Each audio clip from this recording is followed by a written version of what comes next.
It was supposed to be a routine extraction mission deep in the mountainous borderlands. The sun was setting behind the rocky horizon, painting the sky crimson as the helicopter's rotors sliced through the thin air. Inside, a team of elite soldiers sat silent, weapons ready, eyes sharp. Among them sat Captain Arya Daniels, the only woman in the squad, but one whose reputation struck fear in every corner of the battlefield. Her call sign was Falcon. She had led over 50 successful operations, captured high-value targets, and survived situations that even seasoned commandos wouldn't dare to face. But that evening, something was off.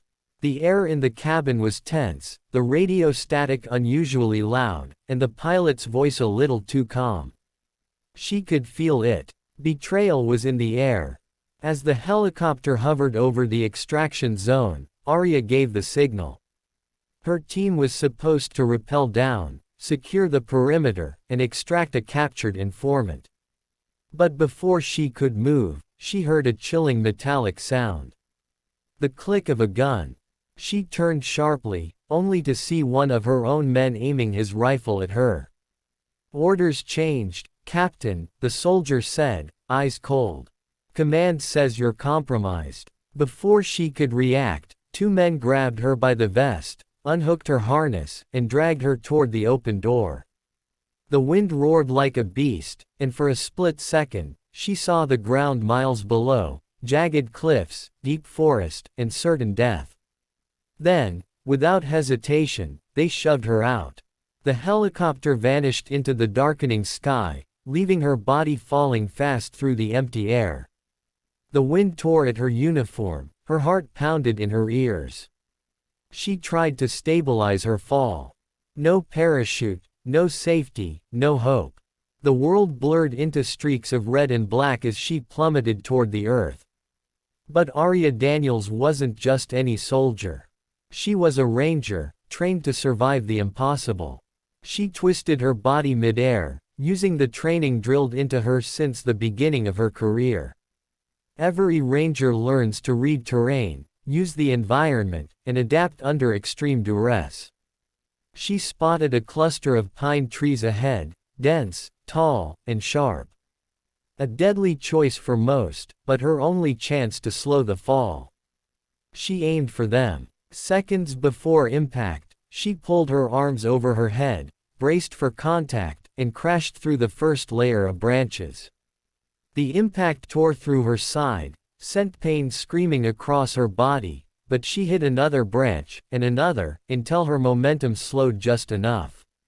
She hit the forest floor hard, rolling to absorb the shock. Silence. Only her ragged breathing echoed in the dark woods. Her ribs ached, her leg throbbed, and blood trickled down her forehead. But she was alive. She looked up at the sky, the same helicopter lights fading into the distance. They thought they killed her. But they forgot one thing. Rangers don't die easy. Arya dragged herself behind a fallen log, checked her gear. Her radio was busted, her sidearm gone, but her knife remained, her lifeline. She tore a strip of her sleeve, wrapped it around her bleeding arm, and whispered to herself, "You threw the wrong woman out of that bird." The forest around her was silent, except for the faint echo of engines in the far distance. She needed to move. Night was coming fast, and this territory was crawling with enemies, smugglers, mercenaries, and traitors. She pushed forward, limping through the underbrush. Every sound made her freeze, the crunch of leaves, the hoot of an owl, the distant rumble of a vehicle. Hours passed as she made her way downhill toward the river she remembered from satellite maps. If she could reach it, she could follow it to the old outpost and from there call for backup. But before she reached the river, she heard voices. Foreign. Hostile. She crouched low, crawling through the ferns. Through the scope of her vision, she saw a campfire, 5 men, heavily armed, speaking in a dialect she recognized. The same men her team was supposed to capture. It hit her like a bullet. Her own unit had sold her out. The mission wasn't compromised. She was. She clenched her jaw. This wasn't survival anymore. It was payback. Using the shadows, she crept closer. Her movements were silent, the kind of silence only years of ranger training could perfect. She reached the first guard, covered his mouth, and slit his throat cleanly.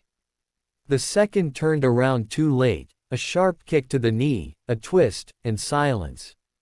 By the time the third man noticed, it was already over. Arya stood in the flickering firelight, face streaked with blood and determination. The final man tried to run. She grabbed his rifle, slammed it against his shoulder, and pinned him to the ground. "Who paid them?" she demanded.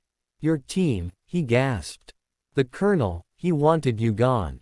Her eyes went cold. The colonel, the same man who trained her, who trusted her with his life.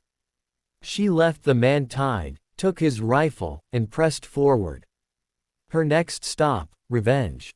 Hours turned into dawn. She followed the river until she saw the shape of the old military outpost rising above the trees. Smoke curled from its antenna tower, and a few trucks were parked outside. She could almost smell the betrayal lingering in the air. Using the mist as cover, she approached the perimeter. 2 guards stood at the gate. A quick diversion, a thrown rock, a sudden rustle, and both were down before they could react. Inside, the sound of generators echoed. She moved like a ghost, taking down each sentry one by one. Finally, she reached the command tent. Inside sat Colonel Mason, relaxed, sipping coffee, speaking into a radio. When she stepped in, his face froze. "Arya," he said, disbelief washing over him. "That's impossible." "Impossible's my specialty," she replied, voice low. He reached for his sidearm, but she was faster. In seconds, she had him disarmed, slammed against the table, and the radio cut off. "Why?" she demanded. "Why sell me out?" He sneered. "Because you were becoming too powerful. Too respected. Command wanted you gone, and I followed orders." "Then you'll follow one last order," she whispered, and knocked him unconscious. But the commotion triggered the alarm. Soldiers poured into the compound, shouting her name. She ducked behind cover, bullets flying through the air. Smoke filled the corridors. She moved fast, picking off enemies with precise bursts. Grenades exploded, walls cracked, but she didn't stop. By the time the dust settled, only silence remained. She emerged, limping, exhausted, but alive. The compound burned behind her, the sun rising through the smoke. A ranger extraction chopper appeared in the sky, circling down. Her backup had arrived, summoned by the distress beacon she activated mid-battle. As the crew pulled her aboard, one of them asked, "Ma'am, what happened down there?" She looked out at the burning horizon and said softly, "They threw me out of a helicopter. I showed them rangers don't need parachutes." The crew fell silent. She leaned back, closed her eyes, and let the wind wash over her face, the wind of survival, vengeance, and unbreakable spirit. Because legends don't fall. They rise again and again. And that day, the world learned one thing. Never betray a ranger. Never. Please like, share, comment, and subscribe to our channel History of States.